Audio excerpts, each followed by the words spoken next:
நல்லா இருக்கா கூழு? தண்ணி ஊற்றினா நல்லா தருவோம் கூழில்.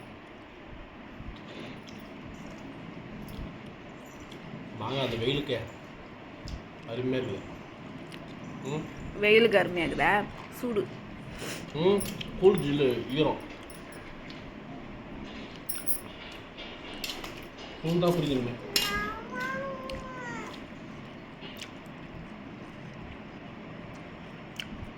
மாங்காய்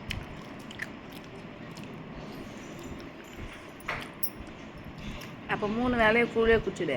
சாப்பாடு வேணாம். சாப்பாடெல்லாம் கேட்கக்கூடாது. இந்த குளிர் காலத்துலலாம் டீயே குடிச்சிட்டு வேலை பார்த்தல, இப்போ கூழே குடிச்சிட்டு வேலை பார்த்தா ஒன்றுமே ஆகாது. கூழ் இந்த மாதிரி மாங்காய், இந்த மாங்காவும் கூழ் குடிச்சோன்னா உடம்புக்கு ரொம்ப ரொம்ப நல்லது. எந்த வியாதியும் வராது தெரியுமா? உடம்புல வந்துட்டு